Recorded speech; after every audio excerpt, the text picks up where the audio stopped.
There's something missing from the mitzvah to count 50 days from Pesach. It's in this week's Parsha, Parshat Emor. Count 7 full weeks until you get to the 50th day. The thing is, the Torah doesn't call the 50th day the day we receive the Torah. What are we counting to? Matan Torah is not mentioned in terms of the mitzvah of counting. The Kli Yakar, a famous commentator, compares that to the fact that Rosh Hashanah is not called Yom Hadin in the Torah. Rosh Hashanah is not called the Day of Judgment. Why not? That's the whole thing about Rosh Hashanah. Why isn't Yom Hadin mentioned? So the Kli Yakar says something fascinating.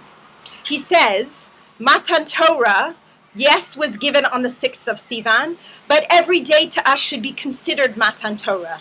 We shouldn't look at Matan Torah, the day of receiving the Torah, as only on that day, the 6th of Sivan.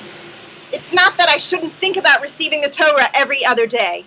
Similar to Rosh Hashanah, I shouldn't wait and think, I'll wait till Rosh Hashanah and then God will judge me. No, every day. Hashem judges me every single day. And Rosh Hashanah is the day that there's this concentrated judgment. It's like an anniversary.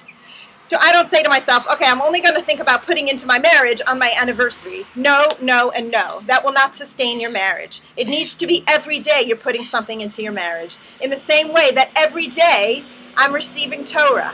And every day Hashem is judging me. It's just that on the 6th of Sivan, there's a concentration of acceptance of Torah. And on Rosh Hashanah, there's a concentration of judgment. Just as on an anniversary, there is a concentration of the focus on marriage.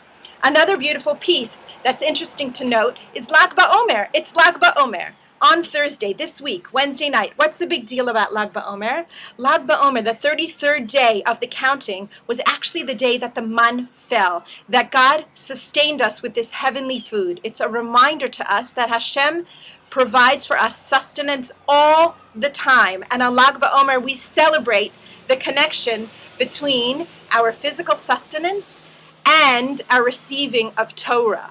On that 33rd day, Lag BaOmer, when we dance and sing around the bonfire, when we remember that Rabbi Shimon Bar Yochai really provided for us a depth of understanding of Torah, and the fire represents Torah, we're dancing to receive that Torah. We're dancing to recognize that our sustenance is all from Hashem.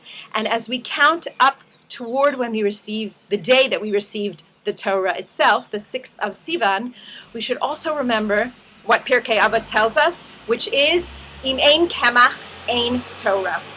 If there's no physical sustenance, there's no Torah.